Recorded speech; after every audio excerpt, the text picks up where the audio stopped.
A senior was airlifted to hospital after being attacked by a grizzly bear and suffering serious injuries. It happened Sunday afternoon in a remote area near Goldbridge in the Chilcotin, north of Pemberton. She was 72 years old, and she was alone on a remote trail in the mountains of British Columbia when the grizzly found her. And for what felt like a very long time afterward, no one in the outside world knew she needed help. That is where this story starts. Not with a warning that wasn't heeded, not with a risk that was poorly understood. With a woman who had come to one of the most grizzly-dense regions in southwestern British Columbia to do exactly what people do when they love wild places. Hike through them, breathe their air, exist for a few hours inside a landscape that doesn't organize itself around human comfort. Pearson Ridge, in the South Chilcotin Mountains near Matayoshi Lake, sits roughly 70 kilometers north of Pemberton and is accessible only by Forest Service Road. There are trails throughout that area, running through exactly the terrain where encounters are most likely: subalpine zones, riparian corridors, dense cover below the tree line where salmon streams and prime feeding grounds bring bears into the same passages where hikers travel. It is extraordinary country. It is also, by any objective measure, active grizzly habitat. On a Sunday afternoon in early August 2026, something found her on one of those trails. The Conservation Officer's Service says its predator attack team and an emergency doctor were flown into the site of the attack on a 72-year-old woman who was stabilized for the flight to Vancouver General Hospital. The attack that followed was described by the president of Pemberton Search and Rescue, David Mackenzie, in 4 words that carry more weight than a longer description would. The bear was batting them around. She had walked into the space between a mother grizzly and her cub. The cub was what she almost certainly never saw, somewhere in the brush off the trail, quiet and invisible, entirely present in the sow's awareness, even as it remained absent from the woman's. Mother grizzlies operate within a radius of perception centered on their offspring. When something enters that radius, something large, moving on 2 legs, appearing suddenly in close backcountry terrain, the response is not calculated. It is immediate. It is total. It has nothing to do with hunger and everything to do with the only priority that overrides everything else a grizzly bear will ever think or feel. It appears to be a defensive attack by a grizzly sow with at least 1 cub, and the Conservation Officer's Service won't be taking any further action. The attack was defensive. The grizzly wasn't hunting. She was protecting. At 3:45 in the afternoon, Pemberton Search and Rescue received the call from RCMP. A hiker had been attacked. Multiple agencies mobilized immediately: Pemberton SAR, the BC Conservation Officer Service, the RCMP, BC Emergency Health Services. A predator attack response team was deployed by helicopter. And then came the detail that no one who tells this story can quite move past. The detail that reveals how remote Pearson Ridge truly was, and how close this woman came to dying alone before anyone arrived. The person who found her on that trail was not a fellow hiker. It was not a search team dispatched in time. It was a BC wildfire service crew who had come to the area to fight a fire burning nearby. They came for the smoke. They found her instead, bloodied, alive, and in conditions that required every piece of the rescue apparatus that followed. Mackenzie's teams coordinated around the wildfire crew's discovery. An air ambulance was arranged. Ground ambulances waited at a former airport near Goldbridge. She was airlifted out of the backcountry in serious condition. The injuries told the full story once the medical teams could assess them: lacerations across her face, her arms, her neck, the damage of close contact with an animal that was not trying to kill her, but was responding to her presence with a force that made the distinction largely academic, and a C1 fracture. The C1 is the first vertebra of the cervical spine, the ring of bone that sits directly beneath the skull, surrounding the structures that connect the brain to everything below. People die from C1 fractures in trauma centers with surgeons standing over them. She received hers alone on a backcountry trail in the South Chilcotin, while a wildfire burned close enough that the people who found her had originally come for different reasons entirely. Mackenzie would say later that she was recovering, that she was doing well. That phrase does a great deal of quiet work. Conservation officers visited her in hospital and collected her clothing as potential linkage evidence. They returned to Pearson Ridge the following day, completed their investigation, retrieved her personal items, and reached a conclusion the field evidence had already pointed toward: defensive attack, female grizzly, at least one cub present. She had walked into the corridor between a mother and her offspring. The sow had done what a mother grizzly does when that happens. The bear was not captured. No trap devices were set. Warning signs went up across the area, and the sow and her cub returned to their lives in the South Chilcotin, the same way they had been living them before a 72-year-old woman with a fractured neck vertebra was loaded onto an air ambulance and flown toward the nearest hospital. The South Chilcotin Rangers Management Unit holds 222 grizzly bears, more than the other 4 management units in southwest British Columbia combined. Grizzly hunting in the province was closed in 2017, and the population has grown in the years since. Wayne McCrory, a bear biologist who has conducted risk assessments in provincial and national parks across BC for more than 4 decades, offered the plainest possible summary of what the terrain demands. We just have to do our best to avoid encounters. He added that he has had his own serious near-death close calls in country exactly like this. His heart, he said, goes out to her. She made it out of the South Chilcotin alive. That outcome required a wildfire, a crew of firefighters who happened to be close enough, and a body that had spent 72 years becoming harder to break than it looked. She survived something that should have killed her before anyone knew it had happened. The bear is still out there, the trails are still open, and the South Chilcotin is still exactly what it has always been. The investigation at Matayoshi Lake closed quickly, defensive, maternal, predictable, given the terrain and the bear population. Conservation officers posted their signs and closed their files. What doesn't close so easily is the broader question those encounters always leave behind. Not about what the bear did, but about the conditions that make encounters like this structurally inevitable. The South Chilcotin has 222 grizzlies, trails running through their feeding corridors, and hikers arriving for the same reasons people have always entered extraordinary places. That collision has been happening for a long time. In 1967, an entire national park built its infrastructure on top of it, maintained open garbage dumps within walking distance of camping areas, and told no one what had been quietly building across an entire season. What came due on the night of August 13th was not an accident. It was a consequence. 2 locations, 2 women, 1 night. The attacks that tore through Glacier National Park on August 13th, 1967, were not the product of bad luck alone. They were the result of something systematic, a set of decisions made over years by administrators who had chosen, again and again, to treat a growing problem as a manageable inconvenience. By the summer of 1967, that choice had accumulated a debt, and on the night of August 13th, 2 19-year-old women paid it. We stopped and tried to hear something and see what we were doing, and somebody yelled then. And, what is the problem, or said something. And that's when we got back bear. And that's when all of a sudden we panicked. The lady said, we've had a bear moment. I finally discerned that, they'd been in the backcountry at Trout Lake, and that one of their party they didn't know where she was. The record crowds of that summer had filled Glacier's backcountry trails with hikers drawn by the scale and wildness of a landscape that asked something real of the people who entered it. The slopes near Granite Park Chalet, high on the mountain and far from any road, were exactly what those visitors sought. Open ground, cold mountain air, and the particular darkness of an unlit wilderness pressing in from every direction. Julie Helgeson was 19 years old, from Albert Lee, Minnesota, spending the summer near the park. She had come to Granite Park that night with her boyfriend, Roy Duckett, who was 20 years old.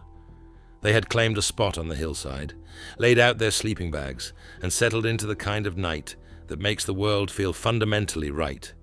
What neither of them knew, what no one camped on that hillside had been clearly told, was that a large grizzly had been visiting the Granite Park area throughout the entire season. It had come for the garbage. Glacier National Park in 1967 maintained open-pit garbage dumps in parts of its backcountry, areas where human waste and food scraps accumulated over each visitor season. The dump near Granite Park had, over several seasons, become a reliable feeding site for the local bear population. The grizzly that frequented it was large and had grown progressively bolder across the summer, its innate wariness of humans eroded by months of simple, relentless conditioning. People smell like food. Food is safe. People are safe. By August, that equation had rearranged itself into something far more dangerous. Rangers knew the bear was there.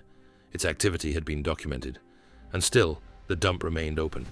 And still, no warning reached those hikers on that hillside with the clarity and urgency it would have needed to change what happened next. After midnight, it came again. It moved through the sleeping area and found Roy Ducat first. The attack arrived without sound. Roy woke to jaws and crushing weight before comprehension had time to catch up.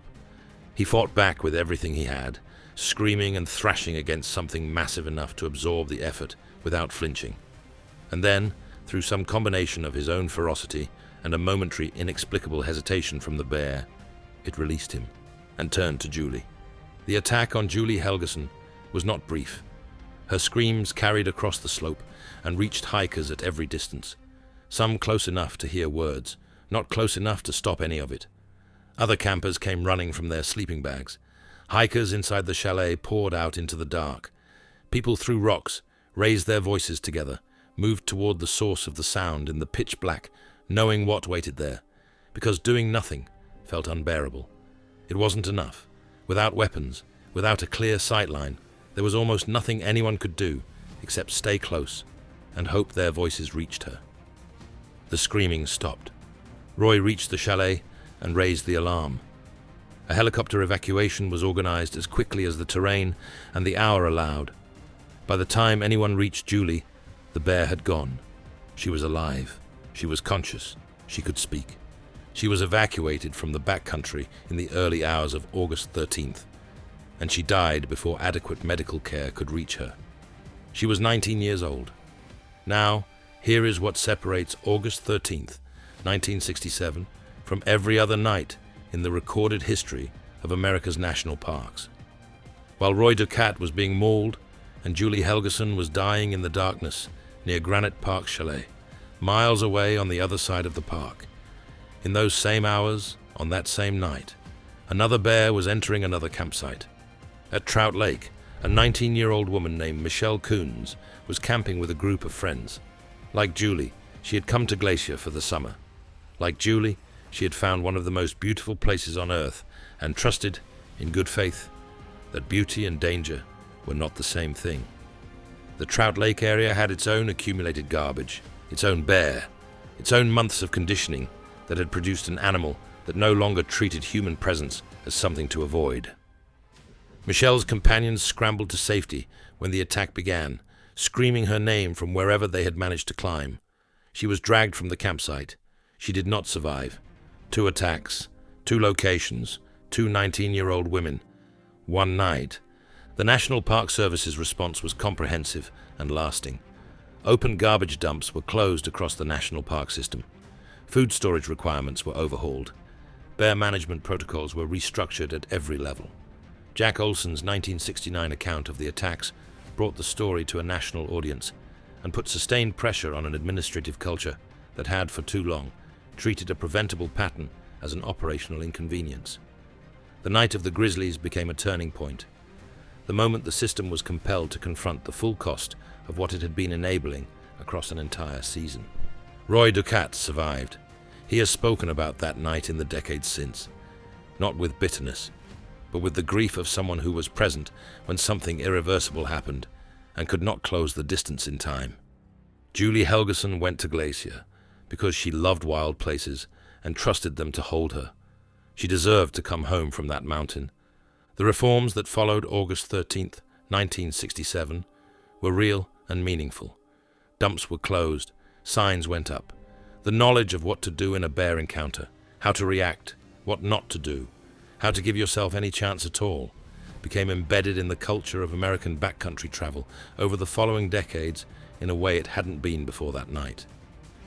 By 2011, that information was everywhere, on every Yellowstone trailhead sign, in every ranger briefing, clipped to the hip of every serious hiker who entered grizzly country. 2 people carried all of it into the Wapiti Lake Trail on a July morning. Within 3 seconds of encountering a charging grizzly, only one of them had the chance to use what they knew. He ran. She didn't. It was a clear Wednesday morning on July 6, 2011, and Brian and Marilyn Matayoshi had been hiking the Wapiti Lake Trail in Yellowstone National Park for less than an hour when Brian saw the grizzly. Not charging, not yet. She was standing at the trail's edge, perhaps 60 feet out, watching them with the flat and patient stillness of an animal that has not yet decided what you are. Brian and Marilyn stopped moving. They were experienced hikers who had been to Yellowstone before. They were carrying bear spray. They held still and quiet and did not make themselves appear threatening. They were doing everything right. And then she charged. Here is the first thing investigators would establish from the physical evidence. The bear was not alone.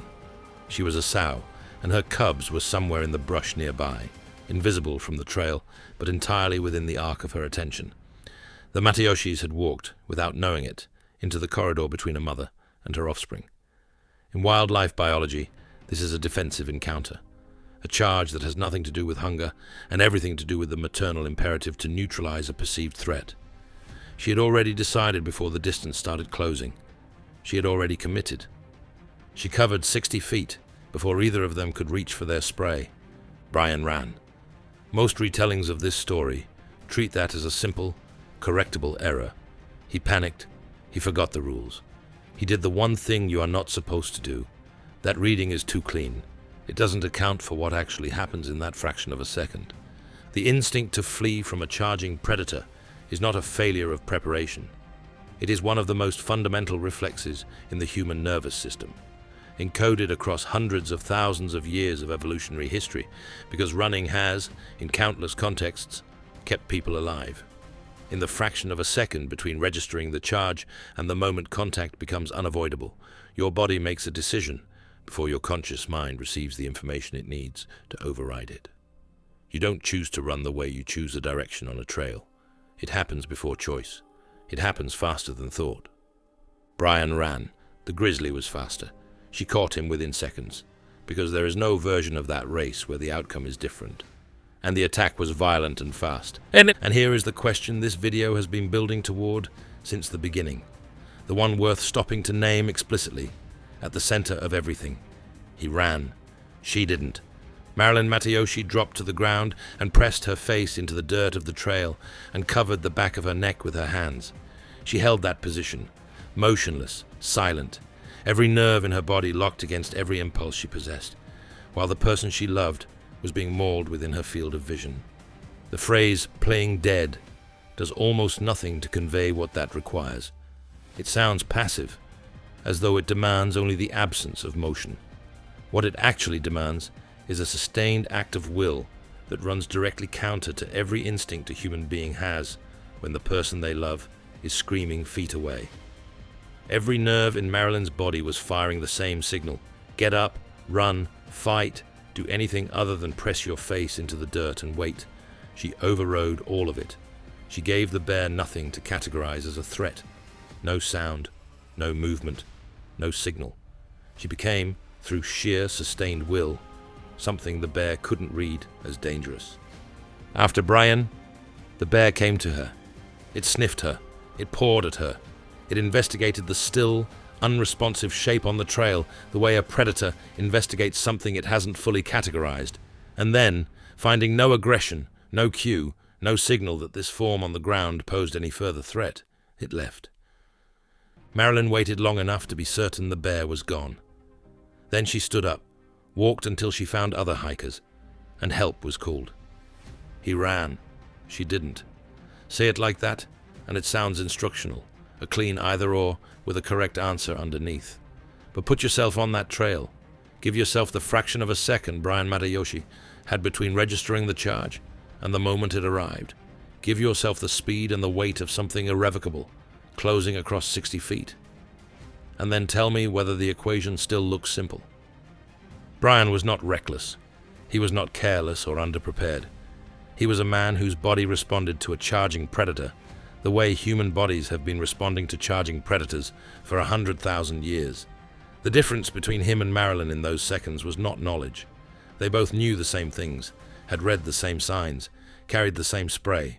The difference lives somewhere deeper than knowledge, in the nervous system, in the reflex machinery of survival that we carry but cannot fully program, no matter how many times we rehearse the scenario in the safety of home.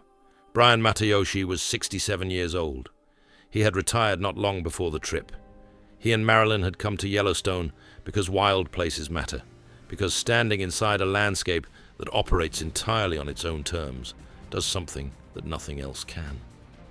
He understood that. He chose it deliberately. He deserved to come home. When search and rescue reached the scene, Brian's body was found some distance from where the initial encounter had begun. The physical evidence consistent with a pursuit that ended within seconds of starting.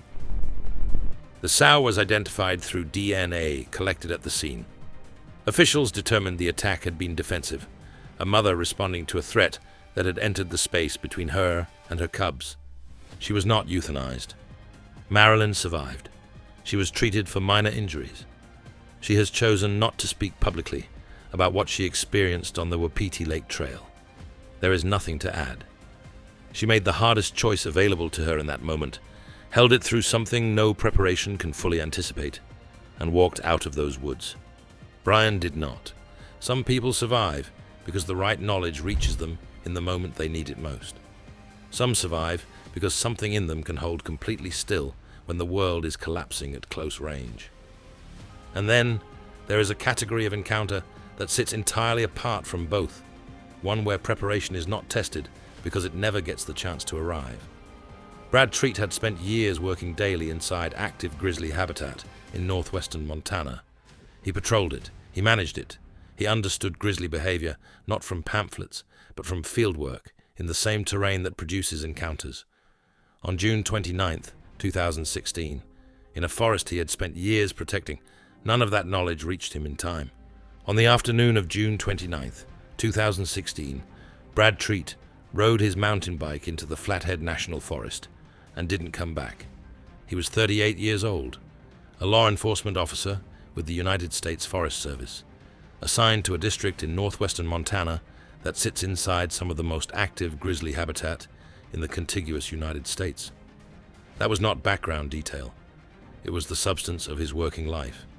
Patrolling that district meant daily exposure to a landscape shared with apex predators, the kind of applied awareness of animal behavior that only develops in someone who has spent enough years in genuine grizzly country to understand, in their bones, how fast conditions change and how little warning they provide. Brad Treat was not merely competent in that environment. He was formed by it. Riding the trails of the Flathead on his days off was a natural extension of that. Recreation that makes intuitive sense for someone who has built his life inside a wild landscape rather than visited it. The trails where he rode that afternoon were not unfamiliar terrain. He had worked that country. He knew its timber density, its drainages, its elevations. He knew what lived out there.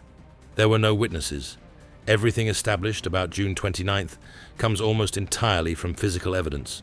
Tracks, disturbance in the vegetation and soil, the pattern of what investigators found when they reached the scene. At some point on his ride, Brad encountered a grizzly at extremely close range, close enough that no margin existed for either party. Wildlife biologists call this a surprise encounter, and it is categorically different from every other type of bear attack. In a predatory encounter, there is a lead-up, tracking, pursuit, a deliberate approach. In a defensive encounter like the one the Matayoshis faced, there is at least the moment of visual contact before the charge. In a surprise encounter, neither of those windows exists. Both the human and the bear are suddenly, completely, and without warning in each other's immediate space. There is no time to process what's happening, let alone act on it. On a mountain bike, on a narrow backcountry trail, traveling at the speed a rider builds through tight timber and blind corners, The time between first visual contact with a grizzly and unavoidable proximity can be measured not in seconds, but in fractions of them. There is no time to brake effectively, no time to reach for bear spray. There may not even be enough time to make sound, to do the one thing that, in nearly every other context, gives both a bear and a hiker the chance to recognize each other before everything becomes irreversible. Brad Treat had no time. The grizzly, startled by something fast-moving arriving at close range in its space, reacted with the only tool it possessed. The attack was immediate. It was overwhelming. It was over very quickly. When Brad failed to return, search teams entered the area. His body was found on the trail. The injuries were consistent with a grizzly mauling. Investigators reconstructed the encounter from the physical evidence at the scene. And what emerged was a picture of something almost instantaneous. Not a prolonged attack. A collision, and a bear responding to it with the only defensive mechanism it had. The grizzly was located. DNA confirmed its involvement. State and federal officials reviewed every piece of evidence and reached a conclusion consistent with everything the physical record suggested. Surprise encounter, defensive attack, an animal that had received no more warning of the approaching rider than the rider had received of the bear. Not predatory, not the result of conditioning, or an animal that had lost its wariness of people. Two living things. A blind bend in a backcountry trail. Nothing between them. The bear was not killed. Colleagues described Brad Treat in terms that returned again and again to the same qualities. His commitment to the land he managed, the way the work felt like genuine belief rather than professional obligation, his investment in the daily negotiation between human access and wild habitat that defines places like the Flathead. He was a husband. He was part of a community that showed clearly and publicly the size of the space his absence left behind. He loved being out there, on a mountain bike, on the trails of a forest he spent his working days protecting. That was not a contradiction. That was the specific shape of a life that had decided protecting wild places means knowing them from the inside, which means being inside them, which means accepting the full weight of what wild actually means. There are encounters that preparation and good judgment genuinely protect you from. There are moments where the right knowledge applied at the right time changes the outcome in ways that matter forever. The woman at Matayoshi Lake survived partly because a wildfire crew happened to be close enough to find her. Marilyn Matayoshi walked out of Yellowstone because she held herself still through something almost humanly impossible. And Brad Treat, who knew more about that forest and its grizzlies than nearly anyone on that trail system, who had built his entire professional life around the landscape that killed him, never got the moment of choice that either of them had. The geometry collapsed, the margin vanished, and the most prepared person on that trail had no more time to act than a first-time visitor who had never heard of a surprise encounter. He gave the wild its due every working day of his career. On the last afternoon of his life, the wild collected. 4 encounters spread across 6 decades and thousands of miles of terrain. A 72-year-old woman in the South Chilcotin, who survived a C1 fracture because a wildfire crew happened to be close. 2 19-year-old women in 1967 who didn't survive because a park system chose convenience over transparency until it was far too late. A retired man in Yellowstone whose body reacted before his training could intervene and who lost that race in seconds. A Forest Service officer who knew that forest better than almost anyone and still never saw the bear coming. None of them were careless, none of them were ignorant, and none of them deserved what the wilderness asked of them. If these stories stayed with you, subscribe. There are more coming. Real people, real encounters, told with the weight they deserve.